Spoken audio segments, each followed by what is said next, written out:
Dear Gershon, dear Hannah, dear Demand, dear Dan, ladies and gentlemen, dear friends of IPCRI, a warm welcome to all of you on behalf of the Konrad Adenauer Stiftung. When I started working here in June last year, I got the impression that IPCRI and the Konrad Adenauer Stiftung can be compared to an old couple. We come from different backgrounds. We know and tolerate our partners' idiosyncrasies and oddities. But this has never prevented us from being happily married for quite some time and to remain faithful to one another. What ties us together is a heroic past of joint endeavors and initiatives, we will talk about that, as well as the will to shape a joint future. Today's event does not mark a silver wedding. I try to figure out the date when our love story began. The Konrad Adenauer Stiftung established its Jerusalem office 30 years ago in 1982, and IPCRI was founded a couple of years later, I think 1988, if I'm correct. According to my research, I'm not talking about our love story, of course. According to my research, it all began in 1997, when we were still teenagers, so to speak. It is amazing to see the things that were possible at that time. To give but one example, IPCRI and the Konrad Adenauer Stiftung were able to organize a conference in Taba, in Egypt, in 1999, on the practical problems of regional agricultural trade between Israel, the Palestinian Authority, Jordan, and Egypt. The preceding conference had taken place in Gaza. This was the preceding conference, yes, you're right. All this happened 15 years ago, but to our ears today, it sounds like tidings from a different era. But let's not be nostalgic, as old couples tend to be. Let us draw hope and strength from encouraging experiences we have jointly made. As someone who has been part of the IPCRI-Adenauer love story for only 16 and a half months, I felt I had to ask my predecessors, Johannes Gerster and Lars Hensel, about their reminiscences and views. My predecessor, Johannes Gerster, asked me to convey to you the following message, which I'm going to read in full length. I'm sending you my cordial congratulations and blessings on your 25th anniversary, Johannes Gerster writes. I keep fondest memories of IPCRI from my 9-year tenure in Jerusalem between 1997 and 2006. Even during the most difficult times of the Second Intifada, we managed to bring together time and again important Israelis and Palestinians from politics, economy and science in working groups about the Middle East conflict.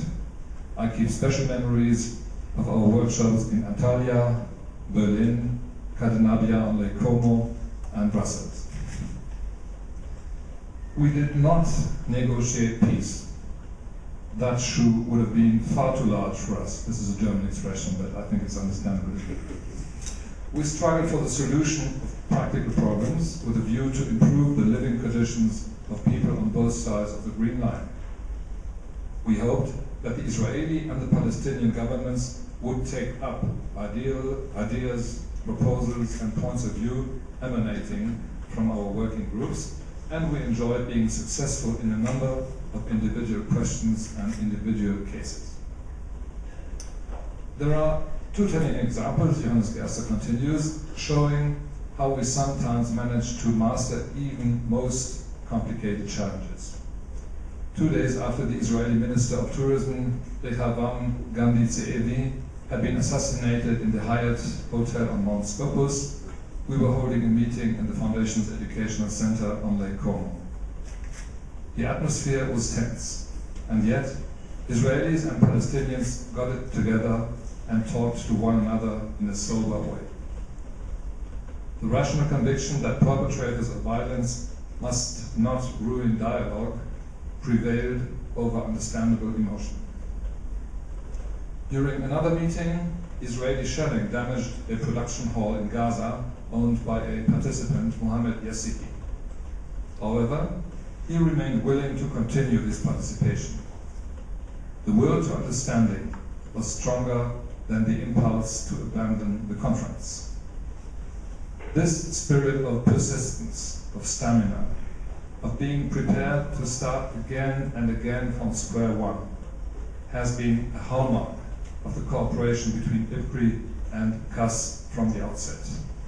Granted, our cooperation has not achieved the great goals to which we aspired, because the rifts between Israelis and Palestinians were too big. But our working groups were more successful than the opponents of any dialogue would have liked them to be. For that reason alone, this kind of work has to be continued. I thank IPCRI and its former directors Gershon Baskin and Hannah Signora, as well as Hannah Signora's predecessor Zakaria Akak, for a cooperation that has always been marked by mutual trust. For the future, I wish IPCRI and its new directors the courage to go unorthodox ways, the strength to tackle the seemingly impossible, as well as good fortune and success. I remain convinced that Israelis and Palestinians can achieve between themselves what became possible between Germans and Israelis after the Shoah, namely that the spirit of humanity overcomes the demon of inhumanity.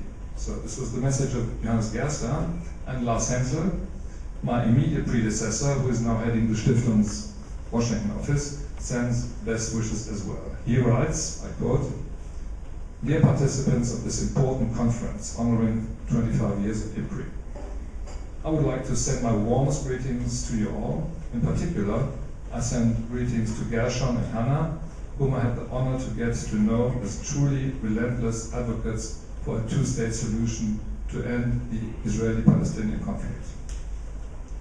This was not always easy. I remember times when the Oslo negotiations broke down in 2001, and many turned their backs on Israeli-Palestinian projects and gave room to pessimism. IPCRI, under the leadership of you both, always moved on bringing Israelis and Palestinians together. We worked hard, not only talk about hope, but to go very concrete steps.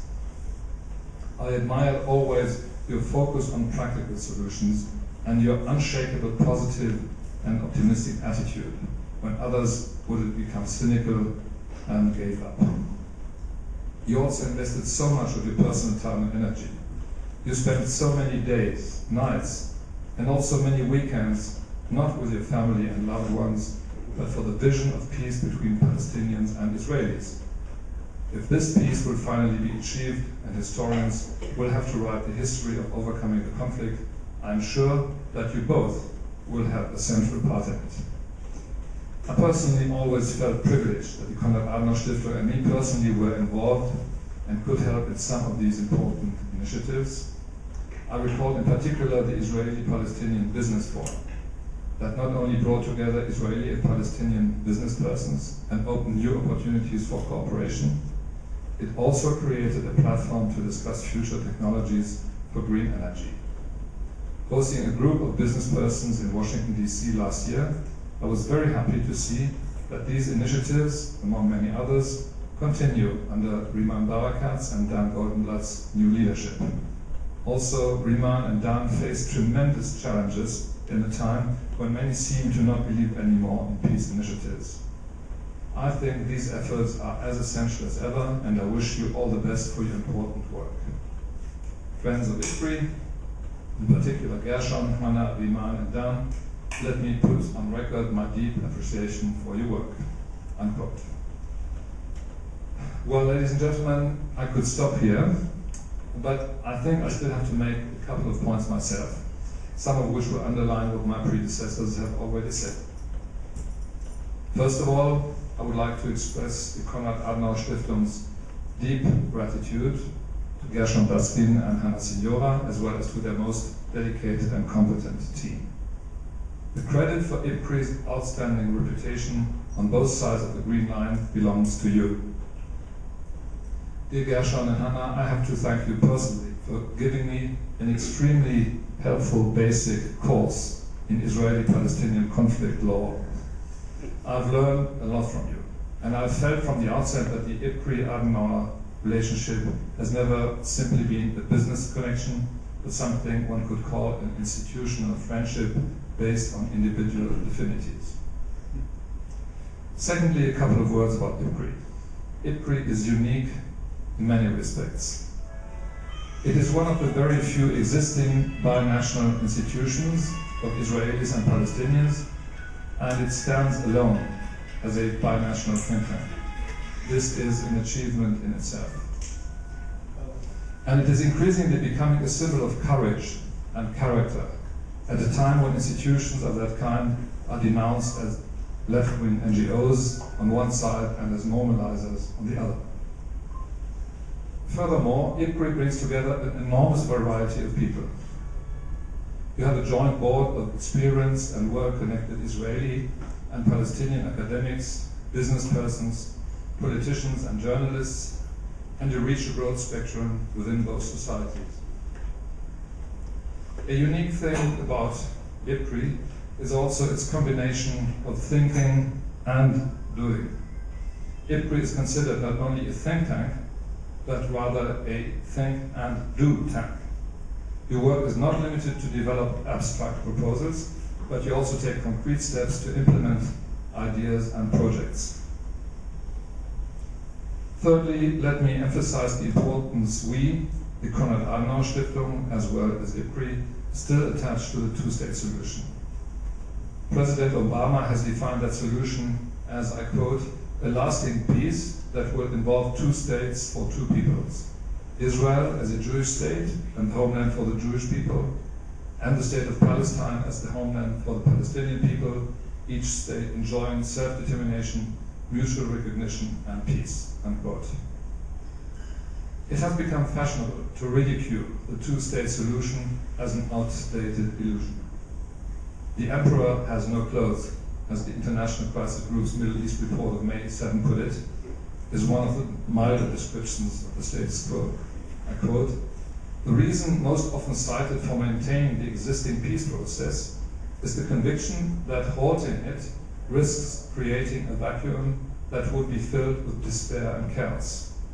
The end result is that the peace process, for all its acknowledged shortcomings, over time has become a collective addiction that serves all manner of needs, reaching an agreement no longer being the main one.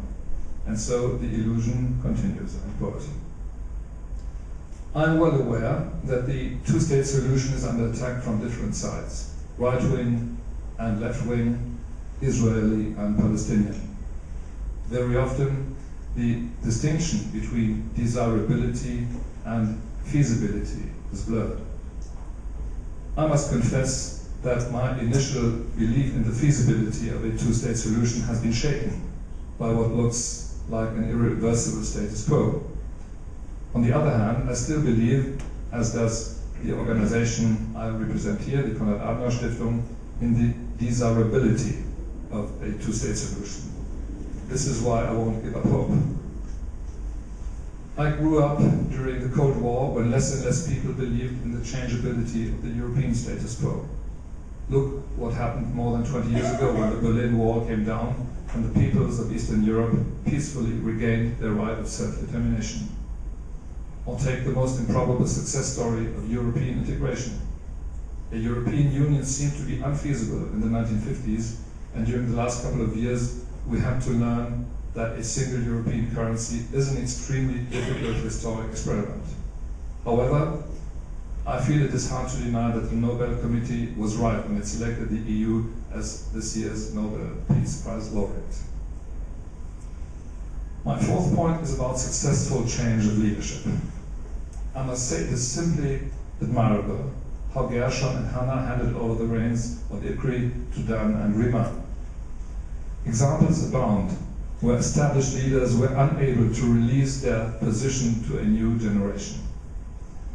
The German historian and biographer of Konrad Adenauer, Hans-Peter Schwarz, who happens to be on the board of the Stiftung, once told me that he knew of only one head of state or government, ever, who stepped down from power voluntarily, Emperor Charles V, who abdicated in 1555 and retired to a monastery.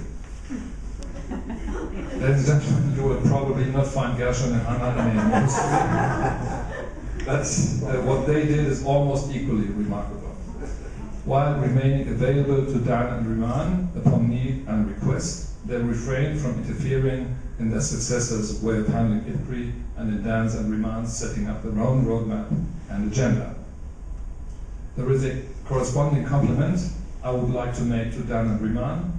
While formulating new visions for a younger generation of Israelis and Palestinians, people who were still children or juveniles when Oslo was concluded, they do not throw away what they have inherited from Gershon and Hannah, they try to increase it. And this brings me to my fifth and last point. I'm very much looking forward to cooperating with Dan and Riemann, and of course their wonderful team. We've already embarked on a promising partnership. One of the focal points on our agenda will be green issues such as energy security, renewables, and water protection. I wonder whether I should wish IPCRI another 25 years. Probably not, because I do hope that a reasonable solution to the Israeli-Palestinian conflict, which can only be a two-state solution, will be found much sooner. Paradoxically, the final objective of our cooperation is to make our cooperation superfluous one day. So let us work together to the end that we will live to see the moment when we can say, mission accomplished. Thank you very much.